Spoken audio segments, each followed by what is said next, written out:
Well, hi, and welcome again to my shop. And we're going to be working on, no, we're not going to be working on my tools. We're going to be working on this radio here. This is a Canadian General Electric KM-5. And I've been able to find very little information about it. And this radio comes in a large cabinet with a 78 record player on top of it. So that'll be in my shop too at some point. We'll be looking at the record player and that. But for now, the radio's in front of me here. If you watched my last video, you know I've had this plugged in and operating.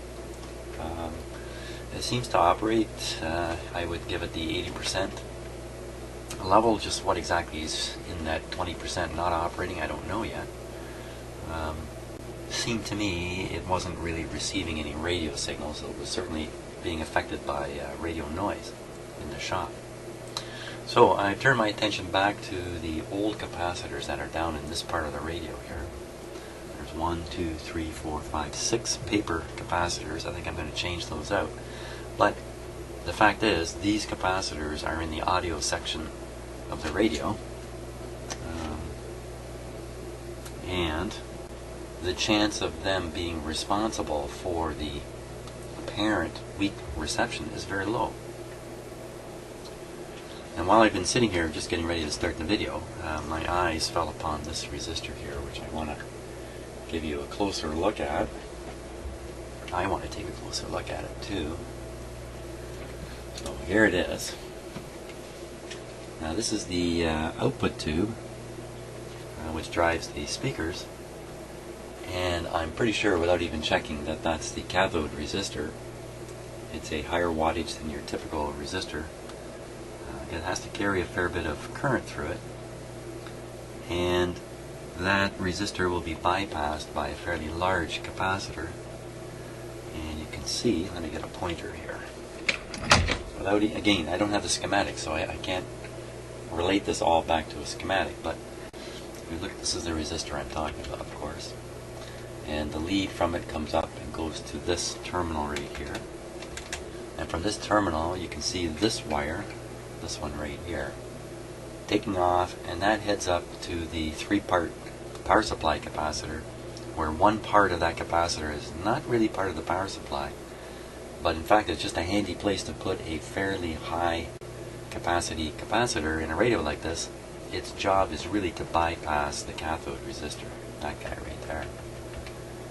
Now it's interesting, with my eyes, this resistor looks beat up. On camera, not so much. I get a hint that it's swollen right in this area here, but I don't think that's really true. I think it's just kind of the way it looks. So typically that resistor should be a couple hundred, 300 ohms, somewhere in that range.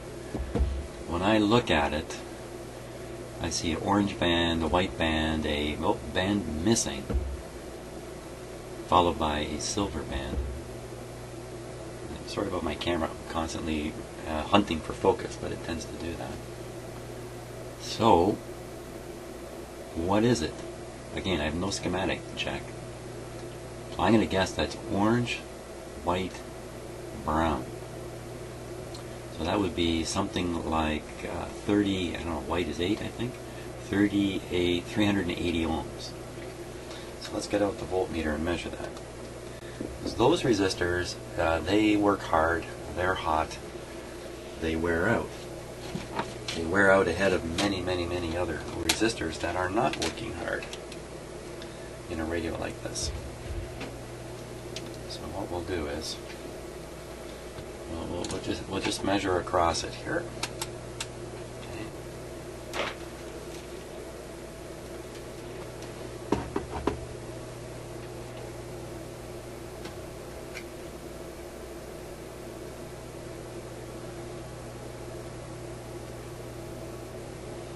478. 478. But it's pretty clear that first band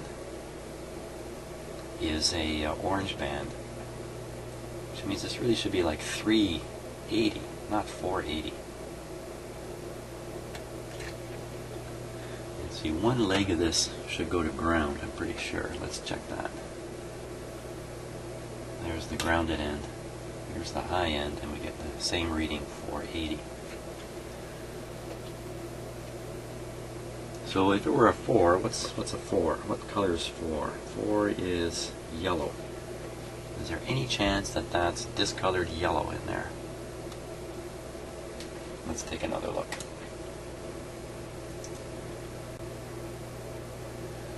Is that yellow? Well, you can see a yellow resistor just, well, I'll point to it. The yellow band on a resistor. Let's see if I can point to it here. This one here. Right there, center of the screen. Yellow, I think that'd be purple, yellow. 47. 47 is a very typical number in resistors and capacitors. So there's a yellow. That's clearly bright yellow. This one is orange. So, funny. If that orange is actually yellow, then this resistor is reading right on, 480. But if that first band is actually orange, then it's reading 100 ohms too high. It's about 25% too high. In a cathode resistor, you want these to be fairly precise because they have a tremendous effect on the tube. If this guy goes high, then the effective grid resistance relative to the cathode is going to go way negative. And that's going to quiet down the radio. Won't hurt it. It'll quiet it down. Another problem is if the bypass capacitor going around this resistor is weak, then too much of the actual signal we're trying to hear will go through the resistor itself and be wasted, in a sense. Wasted in that the portion of the signal which appears across the resistor with a bad bypass capacitor will be unable to appear across the tube or the load resistor, or however you want to look at it. Let's see, this guy's probably feeding into an output transformer, so really it's just a question of current flow coming through the tube. So in any case, a higher cathode resistor is going to cause a lower output. And so that's a critical thing to check, this cathode resistors, which is why I'm dwelling on it right now. And there, tucked in behind it, is a big capacitor. And I don't know if you can tell, I'm looking at the camera, but it's buried under layers of wires.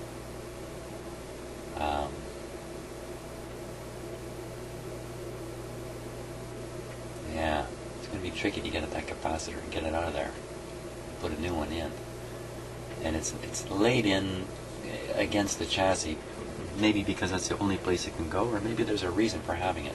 It's not really against the chassis, but I'm just sort of discussing, without saying it, the position of things, and it really shouldn't change the position of too much of these parts,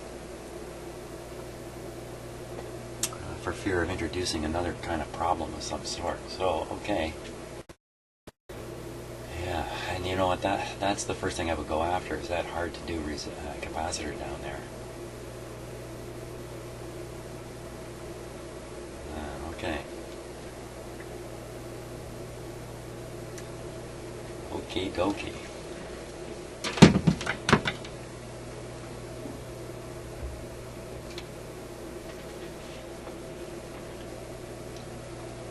Now,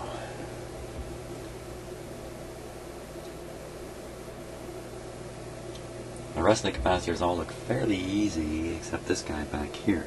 He's also a tough one.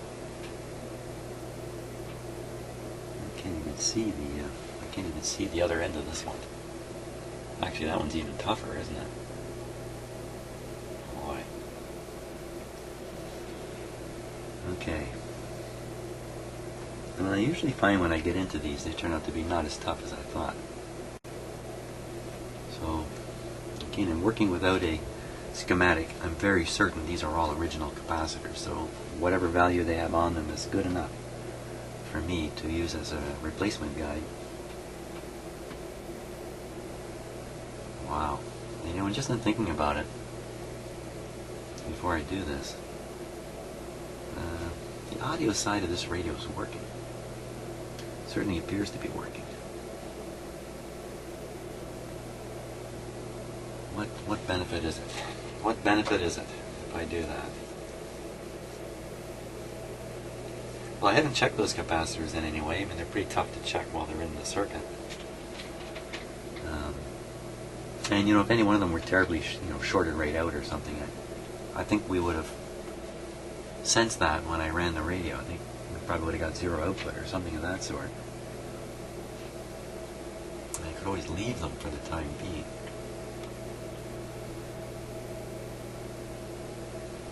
Oh, I can't decide what to do here. Okay, so I consulted with my good friend Mr. Soldering Iron over here. And I said, Mr. Soldering Iron, what do you think? How about working in there? And the first thing he said was, well, are all those wires in the way there? I'm going to burn them up. Can you move them? So this one's fairly new, so it can be moved around. This, and this, and this. They're as stiff as can be. And they're short. So moving it around, maybe once. I can move it once, but I'm afraid I will crack the insulation right down in here where the stress point is. And they're all kind of bound together right here. It looks like there's some kind of rubber band around it. Crack them down here, I'm one step away from a short circuit in the wiring here. So if I am going to move these, I'm only going to move them once. So, let's see, let's take the, let's pretend, we'll take Mr. Stick here and pretend he's Mr. Soldering Iron. And just see what's involved in getting down there. Down in this range. Wow. If I stick a soldering iron down there, there's going to be smoke. There will be smoke. Yeah. Let's see.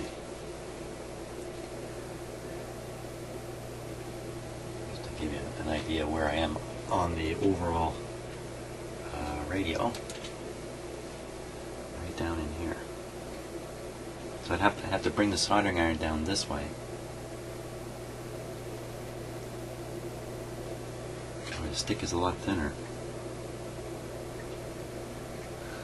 I can get a little bit of space by moving this, a little bit by moving that, but not much. I gotta get right down in there. And that's not the worst one. The worst one is this one. This one. This guy here. That's a real headache. I mean, pretty certain this was wired in before the switch and the tone control were put in, or volume control were put in.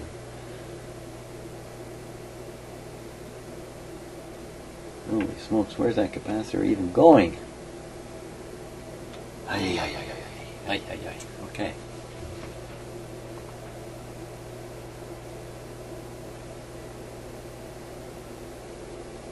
I can't even see where it's going.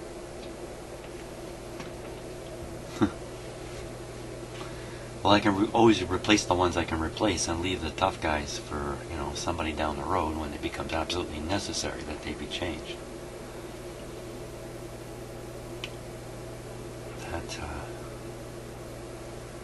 That's a possibility too, because I don't expect any change in the performance of the radio when I change these. I mean, I could be wrong in that, but I don't expect that to happen.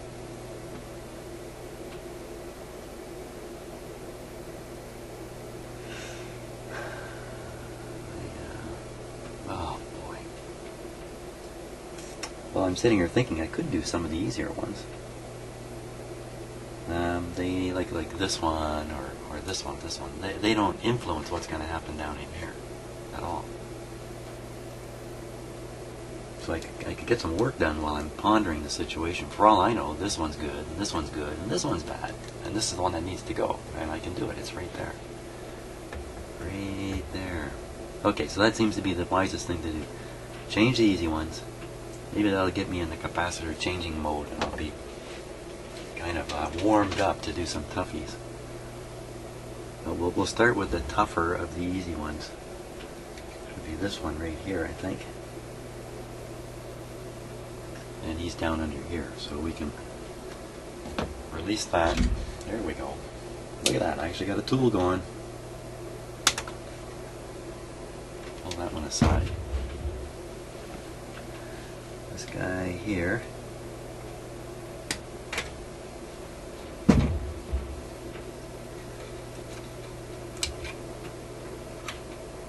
Stiff wires.